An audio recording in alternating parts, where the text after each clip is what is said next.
BD news 21-এ আপনাদেরকে স্বাগতম।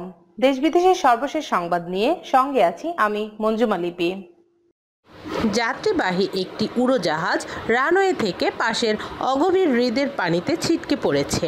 শুক্রবার সকালে মাইক্রোনেশিয়ার চুক আন্তর্জাতিক বিমানবন্দরের পাশে ওই হ্রদে উড়োজাহাজটি ছিটকে পড়ে। এই ঘটনার পর উড়োজাহাজটিতে থাকা 36 যাত্রী ও 11 জন ক্রু সবাইকে উদ্ধার করা হয়েছে, তবে 4 জন গুরুতর আহত অবস্থায় স্থানীয় হাসপাতালে চিকিৎসাধীন। পাপুয়া নিউগিনির দ্য এয়ার নিউগিনির ওই উড়োজাহাজটি ছিটকে পড়ার পর উপকূলের অগভীর হ্রদের পানিতে উড়োজাহাজটির উপরের অংশ ভাসতে দেখা যায়। তাৎক্ষণিকভাবে স্থানীয় জেলেরা ঘটনাস্থলে গিয়ে উদ্ধার তৎপরতা শুরু করেন।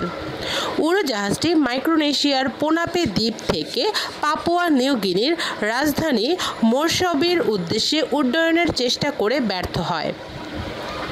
বৃষ্টি ও প্রতিকূল আবহাওয়ার কারণে এই ঘটনা ঘটেছে বলে এয়ারলাইন্সটির প্রাথমিক তদন্তে বলা হয়েছে।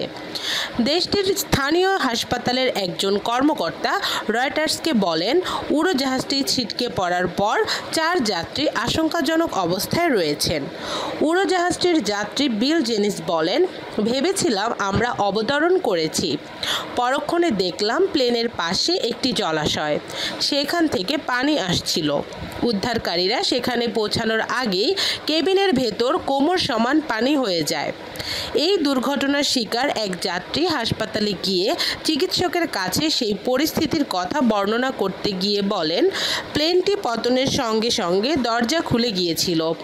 ভয়ে সেখানে সবাই হইচই করছিল। প্রত্যেকেই প্লেন থেকে বের হওয়ার জন্য চেষ্টা করছিলেন। ভাগ্যক্রমে সেখানে প্রায় 20টি নৌকা ছিল। নৌকায় থাকা লোকজন তাদের প্লেন থেকে উদ্ধার করেন। Desk report, BD news 21। সর্বশেষ সংবাদ সবার আগে জানতে আমাদের চ্যানেলটি সাবস্ক্রাইব করুন এবং প্রতিনিয়ত আপডেট পেতে পাশে থাকা বেল আইকনটি প্রেস করুন। ধন্যবাদ।